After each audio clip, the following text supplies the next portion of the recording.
You walk into a drugstore in 1928 and buy a bottle of water. Not spring water, not mineral water. Water with radium dissolved directly into it, sold as a tonic, and the label promises it will cure your fatigue. That's not a scam story, that's a receipt, and the real reason it happened is stranger than simple ignorance. In 1898, Marie Curie and her husband Pierre isolated a new element from tons of pitchblende ore and named it radium. It glowed faintly in the dark.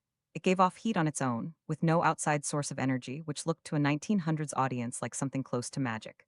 Curie herself had no idea yet what prolonged exposure would do to the body. Neither did anyone else. The danger hadn't been written yet, only the glow had.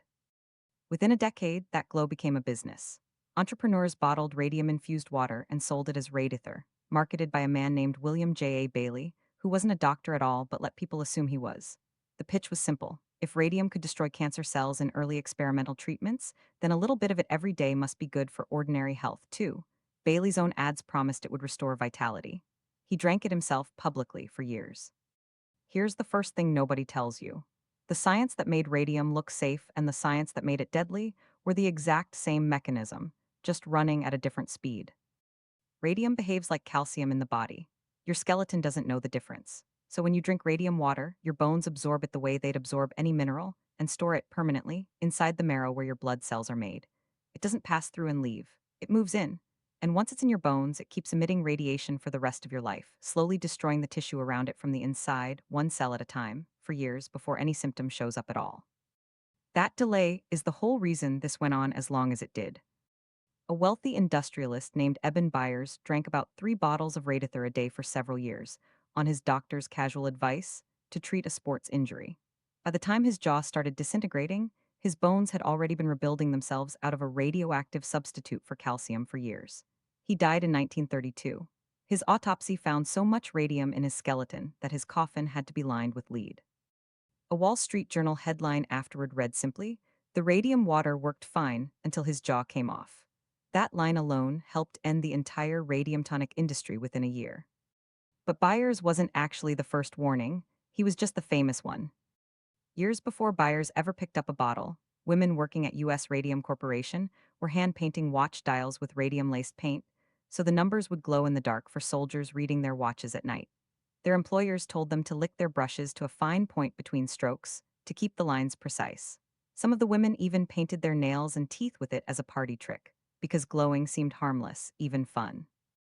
They ingested small amounts of radium hundreds of times a day, for years, without ever swallowing a bottle of anything. A physician named Harrison Martland eventually connected their crumbling jaws and mysterious bone cancers back to the paint itself, work that helped establish some of the earliest occupational safety law in American history. But that connection came only after years of women being told their pain was in their heads. So the real reason radium tonics existed at all wasn't stupidity. It was a genuinely reasonable-looking mistake, built on real science, missing the one piece of information that hadn't been discovered yet, that a substance can act like poison and act like medicine using the identical process, and the only difference is time. You've done a version of this calculation yourself, more recently than you think. Every time you've taken a supplement because natural was printed on the label. Every time you've trusted a product because it was legal, or because a doctor mentioned it in passing, or because everyone else seemed to be using it too.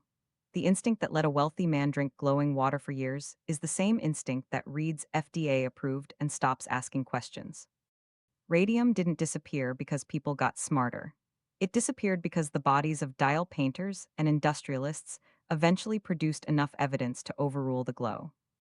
You walk into a drugstore in 1928 and buy a bottle of water. It isn't just water. It's radium, dissolved directly into the exact same mineral pathway your bones used to grow, and it will keep working inside you long after you've forgotten you ever drank it.